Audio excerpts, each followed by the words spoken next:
What's up, guys? Got a quick tip for you guys. If you guys have a manual transmission Jeep, it's got a bunch of miles like my Cherokee here. It's an 89. It's got 260,000 miles on it.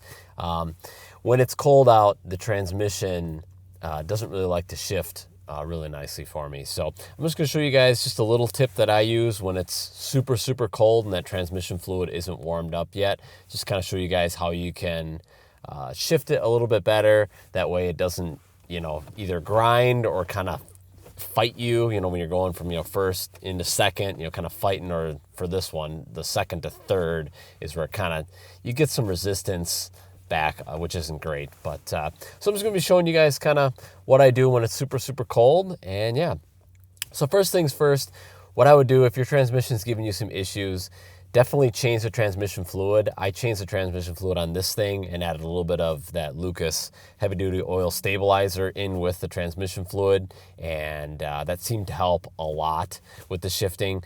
But when it's 0 degrees out or negative whatever, this guy does not like to shift well. And you don't really have to do this for that long, but I'm just going to show you guys kind of how this works. So go ahead and...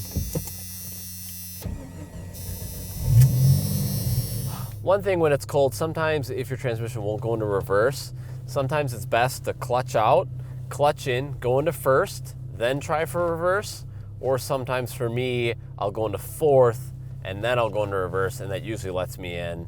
Or you can just clutch it a couple times, go first, then reverse, or fourth and reverse. Only does it when it's cold. Like right now you can see I can go anywhere and it's totally fine. But when it's really, really cold, so that's a tip too.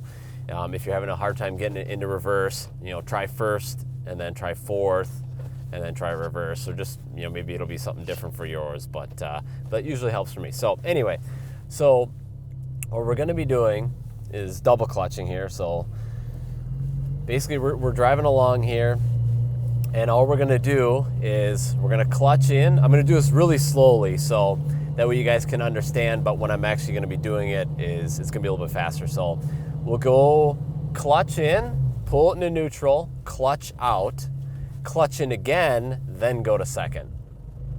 So that's kind of the idea. So we clutch in to get it out of gear, and then we clutch in again to pull another gear. So we'll do that for third gear here. So we'll clutch in, clutch out, clutch in again into third.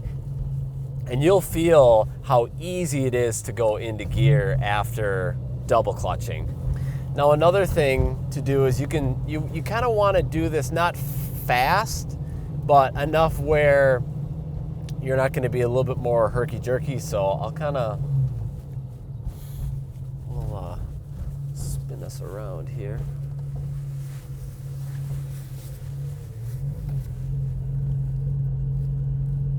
Okay. So I'll do it a little bit quicker how I would usually do it. So clutch in, go into second, just like that. Clutch in, go into third.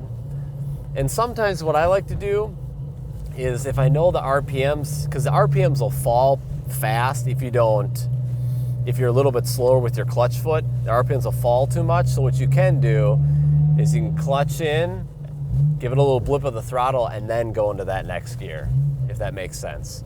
So you can kind of help, but that's kind of a little bit more to the future once you get used to the double clutching.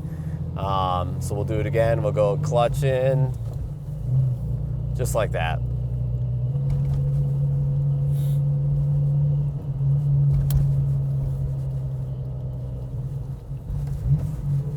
So you can work for downshifting as well as upshifting.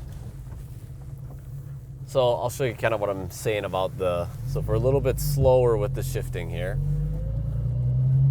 we'll go clutch. That way you don't have to be super fast with the clutch, but that's just kind of the idea. So, and then when you're getting so you can get fast with it, but it's really not necessary to be super quick with it, but it might help if your transmission is really worn out to have those RPMs at the proper, spot for the next gear.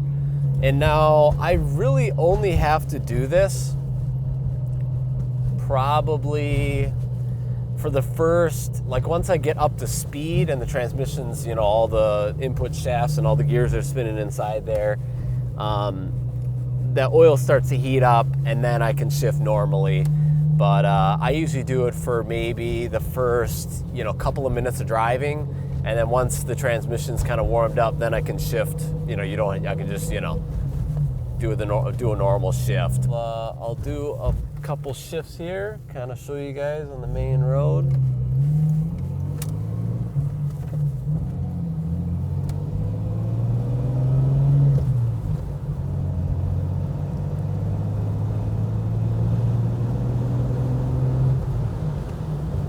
And it really shifts really smooth. So anyway, guys, hopefully you guys got something out of this video. If you did, give the video a thumbs up. That helps me out a bunch, guys. Definitely consider subscribing if you guys are not already. So I hope this video is helpful to you guys, and we'll catch you guys in the next video.